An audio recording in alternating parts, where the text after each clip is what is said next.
Hello everyone, कैसे हो आप सब। आई होप आप सब बिल्कुल बढ़िया होंगे।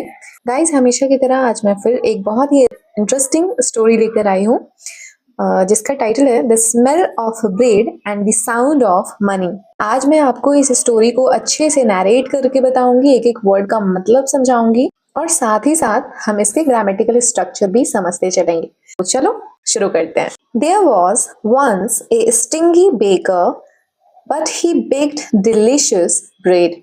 यहाँ देखो, एक चीज समझना कि जब भी किसी वाक्य में, जब भी किसी सेंटेंस में इंसान के बारे में बताया गया हो और बाद वाले वाक्य में, कॉमा के बाद वाले वाक्य में बट से शुरू हुआ हो, इसका मतलब ये हुआ कि इन दोनों सेंटेंसेस जो कॉमा के पहले और बाद में आए हैं, उन दोनों के बीच कुछ न कुछ डिफरेंसेस हैं या दोनों सेंटेंस ऑपोजिट हैं एक दूसरे से। यहाँ पे क्या है वो समझ लो।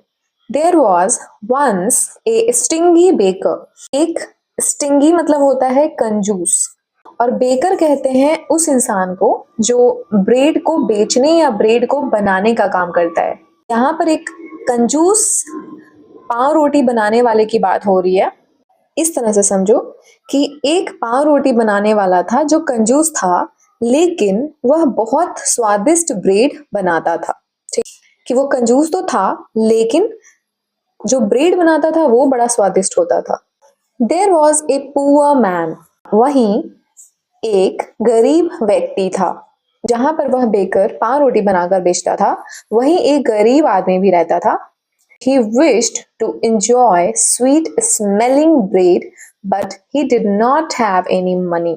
He wished to enjoy। वह बेकर अपना पाव रोटी बनाता था, तो वह गरीब आदमी चूंकि वहीं पे रहता था, उसे भी इच्छा होती थी उस ब्रेड को खाने की, क्योंकि उस ब्रेड की स्मेल बहुत उसे पसंद थी। बट लेकिन he did not have any money। उसके पास कोई पैसे नहीं थे। So he would stand outside the bakery every day। So मतलब इसलिए he would stand outside। stand मतलब खड़ा होना, outside मतलब बाहर। द बेकरी, बेकरी वो स्थान को कहते हैं, उस जगह को, उस प्लेस को कहते हैं जहां पाव रोटी बनाया जाता है या बेचा जाता है। ठीक है, पाव रोटी कह लो या ब्रेड कह लो, एक ही बात है। वो खड़े होकर ब्रेड की स्मेल लेता रहता था और उसे वो स्मेल बहुत पसंद थी। Enjoying the nice smell of bread। ठीक है, मतलब वो स्मेल को, उसकी सुगंध को सूंघ सूंघ कर खुश होता रहता था। लेकिन चूंकि उसके पास पैसे नहीं थे, वह बेचारा ब्रेड खरीद नहीं पाता था। The baker was very angry। वह पाव रोटी बनाने वाला very angry मतलब बहुत गुस्सा था with the poor man। वह पाव रोटी बनाने वाला आदमी उस गरीब व्यक्ति से गुस्सा था। He felt that anyone who smelled his delicious products should pay for the smell। वो बेकर थोड़ा कंजूस था, है ना। हमने कहानी की स्टार्टिंग में ही देखा था। वो गरीब व्यक्ति चूंकि उसके दुकान के बाहर खड़े होकर वो उसके स्मेल को एंजॉय करता रहता था और खुश होता रहता था। इस बात से उस बेकर को प्रॉब्लम थी, परेशानी थी, और इसलिए वह ही फेल्ट, उसने सोचा या महसूस किया कि जो भी व्यक्ति, anyone who smelled his delicious product, जो भी व्यक्ति उसके स्वादिष्ट प्रोडक्ट मतलब खाने की चीज को स्मेल करता है या सुगंध लेता है, उसको उस स्मेल के भी, उस सुगंध के भी पैसे देने होंगे। So he took the poor man to court. अब इस बात को लेकर के वह उस गरीब व्यक्ति को लेकर कोर्ट चला गया, मतलब उस पर केस कर दिया कि भाई तुम्हें पैसे देने होंगे अगर तुम यहाँ पे खड़े रह के मेरे ब्रेड को सूंघते हो या स्मेल करते हो। सच अ सिली मैन। चलो देखते हैं आगे क्या होता है। The judge heard the baker's complaint patiently। First complaint, यहाँ पे apostrophe s का मतलब होता है of। of मतलब का, complaint मतलब शिकायत, और patiently मतलब धैर्यपूर्वक, बहुत ही शांति से। इस सेंटेंस का मतलब क्या हुआ कि जज ने सुना बेकर्स कंप्लेंट, मतलब उस पाव रोटी बनाने वाले का, तो उस पाव रोटी बनाने वाले, यहाँ पे शिकायत की बात हो रही है इसीलिए की लिखेंगे हम लोग। तो जज ने उस पाव रोटी बनाने वाले की शिकायत बहुत ही धैर्यपूर्वक सुनी। Then he asked the poor man. Then मतलब फिर उन्होंने पूछा उस गरीब व्यक्ति से। He asked the poor man, do you have any money. क्या तुम्हारे पास कोई पैसे हैं या कुछ पैसे हैं? The poor man searched his pockets and produced 2 small coins. The poor man searched मतलब खोजना या खोजा, ने अपने पैकेट में खोजा and produced 2 small coins. और अब उसके पैकेट से 2 छोटे सिक्के मिले तो उसको उसने बाहर रख दिया। This is all the money I have. इतने ही पैसे हैं मेरे पास। He said to the judge. उसने उस जज को कहा। The judge took the money from the poor man. उस जज ने, उस न्यायाधीश ने took the money, took मतलब लिया उस पैसे को, from the poor man.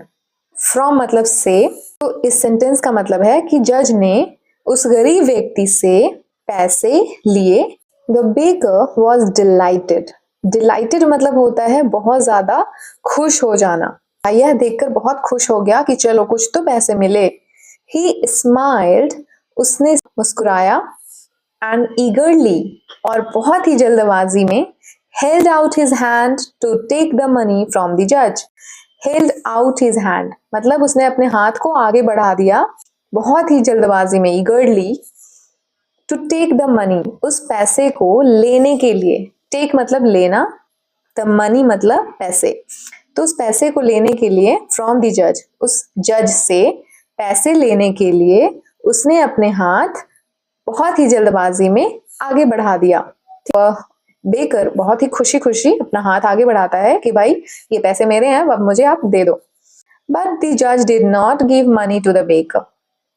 लेकिन जज ने, न्यायाधीश ने did not give, डू का सेकेंड फॉर्म है ये, और डू के किसी भी फॉर्म के साथ, जैसे डू, डिड, डन, तो ये डू का फर्स्ट फॉर्म हो गया V1, वर्ब का फर्स्ट फॉर्म, वर्ब का सेकेंड फॉर्म एंड वर्ब का थर्ड फॉर्म।